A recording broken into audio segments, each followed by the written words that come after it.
never do we ever read, even Leviticus tells us that the priest or the Levites should carry the ark of the covenant upon their shoulders.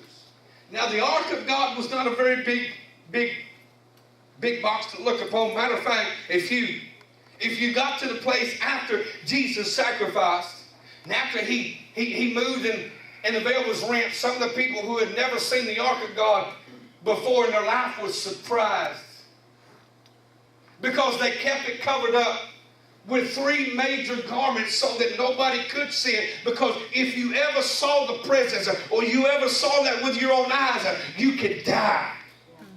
This was God.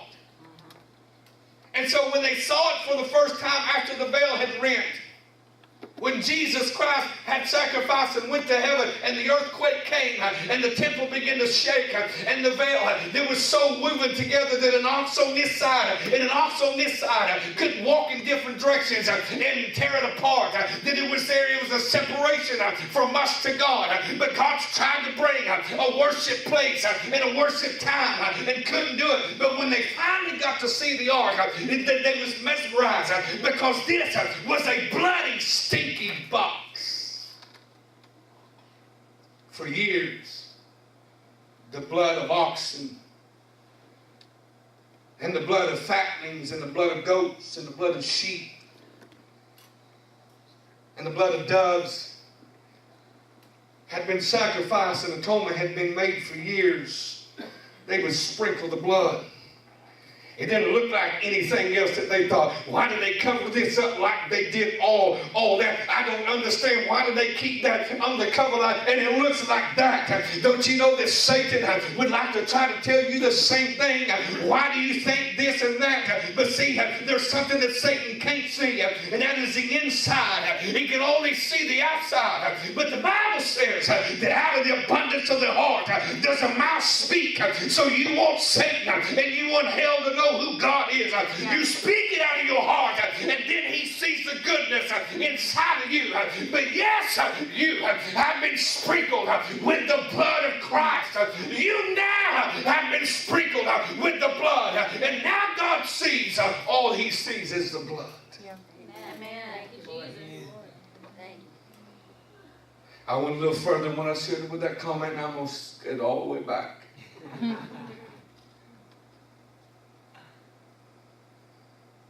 Uzziah, some of you was here Sunday morning. Him and Ahio was driving the cart. They've been commissioned. They're moving the cart.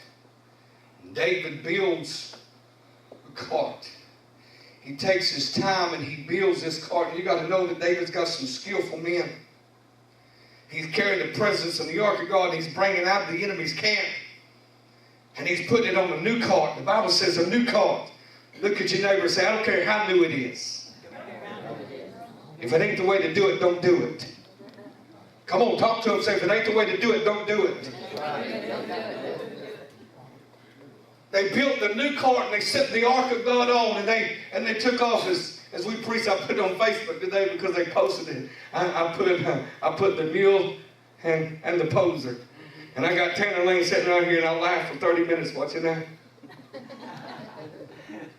But they put it on a new cart, and they no longer got out to the place where they was going. And the Bible said that the bump in the road was designed by God to pull out people that's attached to you. They would no longer go to another place, because when you go to another level, you better make sure you take people with you who are able to serve you.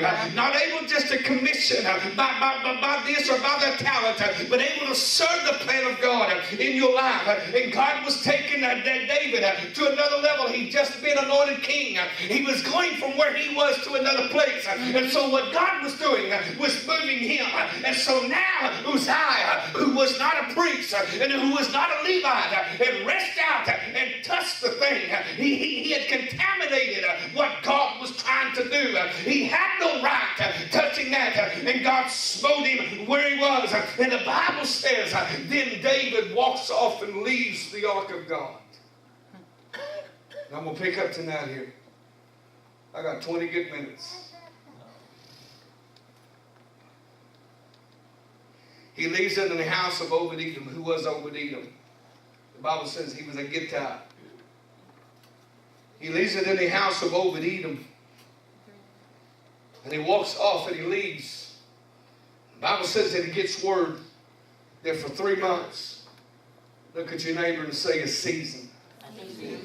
We are noticing we have 3 months in a season. And every 3 months a season changed. There was a season in David's life when even the people tried to play didn't have the power to play. Oh, they sounded good, but something was different. I believe that there was a season, as much of a songwriter as David was, I believe that in this season David couldn't even write a good song. I believe that everybody around him who was a great praiser wasn't moving him anymore. He didn't feel the unction and the power of God anymore. David stayed up late nights and walked the floor and wondered what is going on. And then one day he gets word. Hey, did you know that Obed-Edom and all his household is being blessed? Yeah. David is walking, staying up in late hours in the middle of the night, and everybody else, and he's calling men and women in to play on the harp and to sing songs and to calm everything going on in his life. But yes, God is bringing a breakthrough. Sometimes breakthrough breaks. Sometimes in a breakthrough we don't feel like it. Sometimes in a breakthrough we don't understand.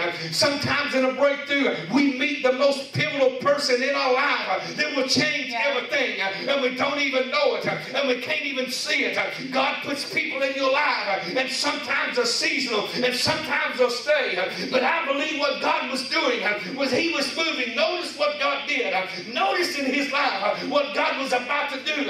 As I unfold this story tonight, you got to see that God is setting him up, and the joy is coming. And not only is joy coming, but now God is about to do something amazing. The sun will provide.